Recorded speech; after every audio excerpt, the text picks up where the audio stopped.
In this video, we'll learn how the Bootstrap grid system works with a simple 12-column layout. So as you can see here, when I flex this page up just a little bit more, it's going to turn from the 6 columns to the 12 columns. And then as we flex it down, it's going to use all 5 Bootstrap breakpoints, going from 12 to 6 to 3 to 2 and then to 1. Okay, so let's go ahead and just flex it back up again, and you can see it change again from 1, 2, 3, 6, and then 12. Alright, so in the description of this video will be the free download for this Bootstrap grid course that you can go ahead and download and then open up index.html. So I'm going to be using the free program called Sublime Text, which you see here in the background, and then I'm also going to have it open with Google Chrome as we're laying out our Bootstrap grid. So also in Google Chrome, I have the blank version here because I'm going to be laying it out in the video while you have the completed version. And then also in the video description, I'm going to have a link to Bootstrap's overview of the Bootstrap grid. Okay, so let's start from the top in index.html and see what we have included here. So we have our HTML tag with language image, our character set at UTF-8, which is standard. Then we have content width, device width, initial scale 1 for mobile devices, followed by our title, Bootstrap grid system. Then we have the latest version of Bootstrap CSS, which is Bootstrap 4, the latest version of jQuery, the latest version of Popper, which is recommended for Bootstrap, and then we have the latest version of Bootstrap JS, which is version 4, as you can see. Also in the head section, we have this internal style right here. So at the bottom, we have a little Bootstrap padding fix. So what this is going to do is it's going to add some extra padding around our Bootstrap columns. Then we have all of the breakpoints here laid out for us in Bootstrap, which we'll be going over as we're laying out our Bootstrap grid system. So we have it all the way from extra small up to the extra large that you can see here at 1200 pixels. So let's take a quick look at the breakpoints before we actually write out our columns in the HTML. So right here we're at the extra small width, which is under 576 pixels. Then once we get past 576 pixels, it's going to turn into 2 columns here at the small width. And then once we flex up past 768 pixels for the medium width, it's going to turn into 3 columns.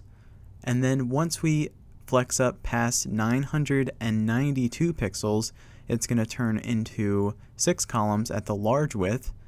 And then finally, when we flex up to 1200 pixels, it's going to turn into the extra large width and display all 12 of our Bootstrap columns.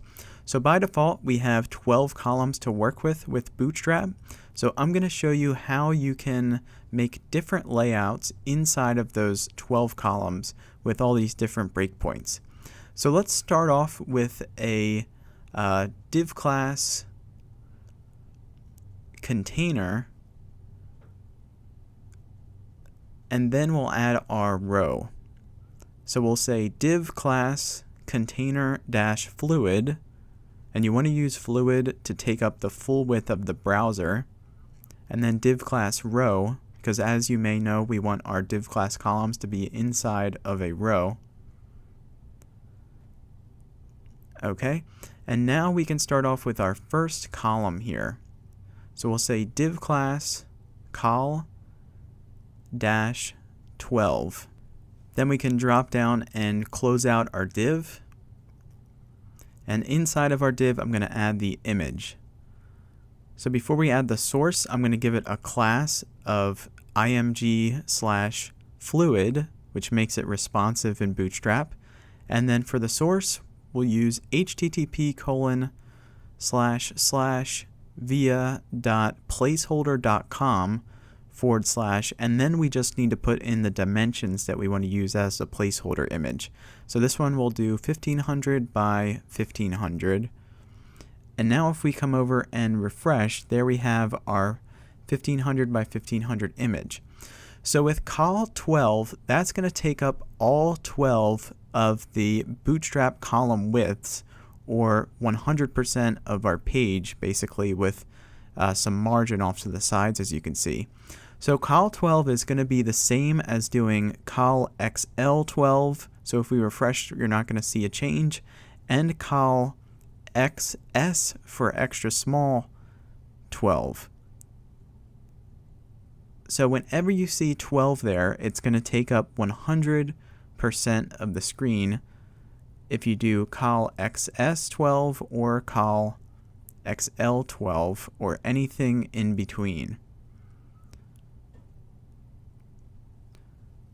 Okay, so now let's move over to the next breakpoint, which is the small screen. So col SM, and we're going to say 6.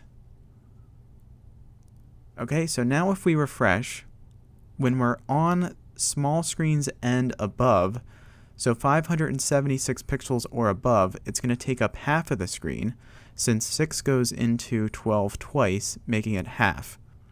Okay, so now let's move over to the medium column. So we'll say col MD, and we're going to say 4. So as you know, 4 goes into 12.3, so we'll have 1/3 width here. Okay, so as we flex it down, we'll go from 1/3 to a half to a full width once we get down to 576. Okay. So if we were just to leave it as col MD4, it would stay 1/3 width, no matter how wide we flex it to. But let's make a change at the large width also with LG, and we're going to say 2. So that's going to make 6 columns because 2 goes into 12 6 times. Okay, so as we can see here, it's going to be the same size, making it 1/6 of our page once we're at 992 pixels for our width. Okay, so we go from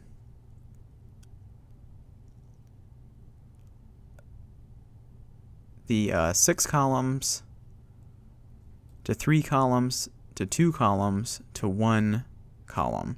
So now let's make a change at the extra large mark. So col-XL, and then we're going to say 12. So as you can see, when we get to the 1200 pixel mark with XL, it's going to turn back into one giant column. Okay?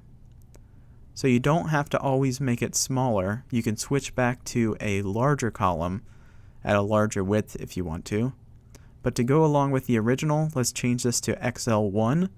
So it's only 1/12 of the page at 1200 pixels. So it's going to go to 12 columns, to 6, to 3, to 2, to 1. Okay. And now what we can do is you can go ahead and play around with the different column sizes with the grid as long as it adds up to 12 per row. What I'm going to do to make this simple for us is I'm going to paste the same column a few times and we can see the result with our 15 by 1500 placeholder image here. So as you can see, once we get down to the 3 column, it's going to take up the whole page. So let's go ahead and paste this 2 more times. So now we have 6 total. So at 992, it'll fill up the page. And then if we get to 12, it's still just going to take up half. So if I just paste this another 6 times, and then we go and refresh, there we have all of our 12 columns laid out. So I hope this introduced you to the Bootstrap grid. As I said, feel free to play around with the download in the video description so you can figure out different layouts with different widths. So I want to thank you for sticking around with me through this tutorial. Please remember to like this video, subscribe, and turn on your notifications, then I'll see you in the next video. Thanks for watching.